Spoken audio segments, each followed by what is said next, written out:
Voilà, dans cette vidéo, je me place dans un plan défini par les trois points non alignés, grand O, grand I et grand J. Vous savez que trois points non alignés définissent un plan. Si vous avez deux plans qui ont trois points non alignés en commun, nécessairement ces deux plans sont confondus. C'est-à-dire ils sont égaux en tant qu'ensemble de points. À partir de ces trois points non alignés, je peux également construire un repère de ce plan qui va me permettre de donner des coordonnées à mes points et des composantes à mes vecteurs. Alors comment faut-il procéder pour cela? Parmi les trois points O, I et J, je vais choisir un point, ici le point grand O, qui va me servir d'origine pour mon repère.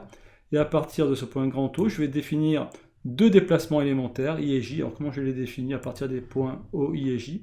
Eh bien je vais dire que le premier déplacement élémentaire, c'est celui qui me permet d'aller de l'origine du repère que j'ai choisi, grand O, au deuxième point non aligné, grand I. Vous voyez?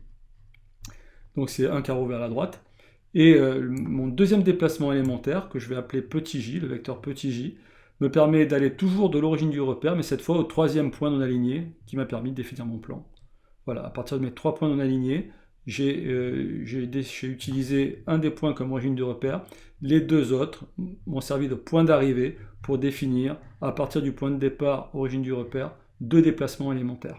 À partir de mon origine du repère et mes deux déplacements élémentaires, je peux donner des coordonnées à tous les points de mon plan. Par exemple, ici, j'ai tracé une droite. À tous les points de cette droite, je vais pouvoir associer des coordonnées.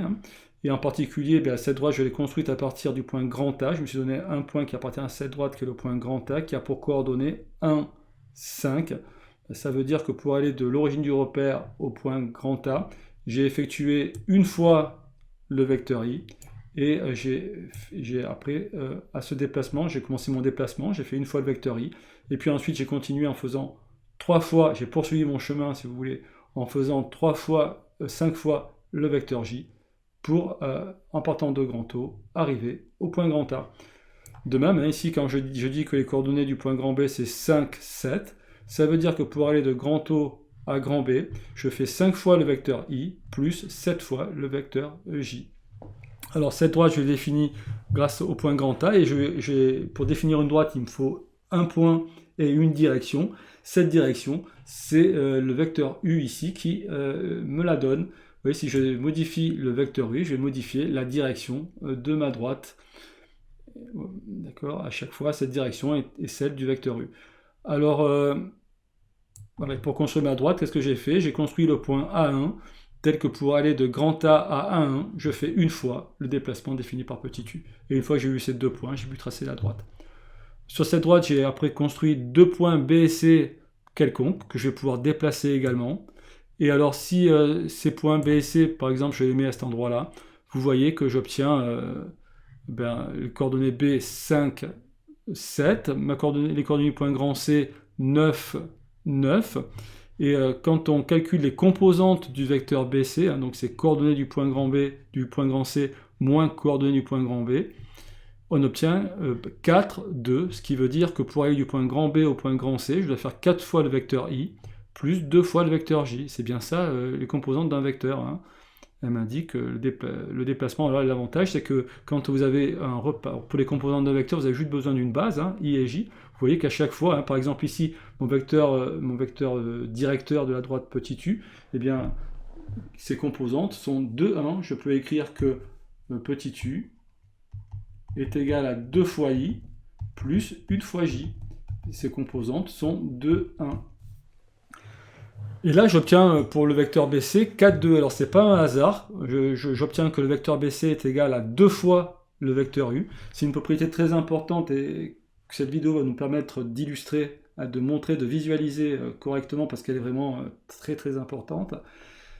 Cette propriété, c'est celle qui nous a permis de définir l'équation vectorielle. C'est-à-dire que si vous avez un vecteur U qui est différent du vecteur nul, alors pour qu'un vecteur V ait la même direction que le vecteur U, alors même direction, on dit aussi collinéaire. Ce symbole-là se lit collinéaire quand il s'applique à des vecteurs. Alors si vous l'appliquez à des droites, vous direz parallèle, deux droites parallèles ont la même direction. Et deux vecteurs qui ont la même direction sont dits collinéaires. Donc V est collinéaire à U, si et seulement si, donc à la même direction que le vecteur U, si et seulement si il existe un nombre petit k appartenant à grand R, tel que le vecteur V correspond à faire k fois le déplacement défini par le vecteur U. Et on comprend bien que si on fait k fois le déplacement défini par le vecteur U, on va obtenir un vecteur V qui a la même direction que le vecteur U. Et c'est bien ce que l'on constate ici. Quelles que soient les positions que l'on va donner à B et à C sur notre droite, nous allons obtenir un vecteur dont les composantes seront proportionnelles. Donc ici, j'ai le vecteur U directement. Je peux aller en négatif. Ici, j'ai moins U, moins 2 fois U, moins 3 fois U. Alors, moins 3 fois U, vous voyez, vous avez moins 3J et puis moins 6I. Vous voyez bien, je fais bien moins 3. Je multiplie par moins 3 les composantes du vecteur U pour obtenir les composantes du vecteur BC ici, moins 6, moins 3. Et ceci va être vrai tout le temps, quelles que soient les positions des deux points sur la droite, bien, vous allez avoir des composantes du vecteur qu'ils définissent, alors le vecteur BC, mais j'aurais pu aussi faire le vecteur CB, c'est juste l'opposé, Eh bien, les composantes de ces vecteurs vont être proportionnelles aux composantes du vecteur U. En particulier, si on divise par la première composante les composantes du vecteur U, donc on fait 2 divisé par 2, on obtient 1. Et alors ceci est très important parce que si on fait cela, on obtient ici 1,5 pour la deuxième composante. Et cette deuxième composante, c'est ce qu'on va appeler la pente de la droite petit d. De la pente de petit d. D'accord ? Et c'est ce calcul-là que fait MATLAB32 automatiquement. Alors je vais déplacer peut-être un petit peu mes formules parce qu'on ne voit pas très bien. Donc à chaque fois que je déplace B et C, les calculs ici se mettent à jour. Donc par exemple, si je prends le point B, alors je vais essayer de mettre des comptes à peu près entières pour que ce soit plus simple. B à moins 1,4. Et puis grand C, par exemple ici, vous voyez. Eh bien vous obtenez moins 8i pour le déplacement horizontal, et puis moins 4j pour le déplacement suivant la direction de petit j. Et vous remarquez qu'effectivement, là on fait fois moins 4, donc le vecteur BC est égal à moins 4u tout simplement. Mais à chaque fois, donc les composantes d'un vecteur sont en fait des variations en x et en y, les variations des abscisses des deux points, et variations l'abscisse de C moins l'abscisse de B, et l'ordonnée de C moins l'ordonnée de A, ce sont des variations. Et alors pour indiquer qu'il y a des variations, on utilise souvent le symbole delta ici, vous voyez. Donc c'est delta x et delta y. Et ce vecteur-là, si je divise ses composantes par delta x, je vais obtenir évidemment un nouveau vecteur qui est collinéaire au vecteur BC, puisqu'on vient de le dire ici, quand les composantes sont proportionnelles, les vecteurs en même direction.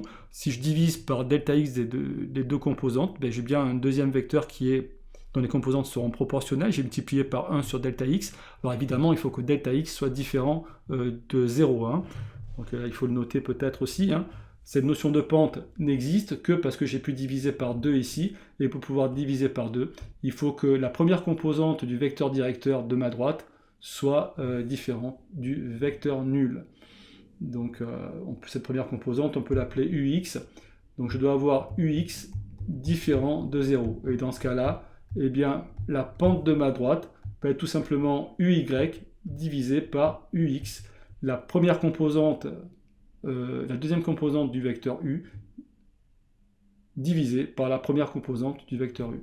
Donc ça, c'est la pente, qui n'est définie que si, quand on se déplace sur notre droite, on a des variations en x. Si vous aviez une droite verticale, quand vous vous déplacez sur votre droite, vous ne faites pas de variation en x, et donc elle n'a pas de pente. Par contre, une droite horizontale, quand vous vous déplacez, alors quelle que soit la valeur de delta x, vous aurez le même delta y qui est 0. Donc la pente est égale à 0 cette fois. Voilà, tout simplement. La pente existe quand delta x, quand uy égale 0, la pente existe, il n'y a pas de problème. C'est quand ux est égal à 0 qu'il y a un problème.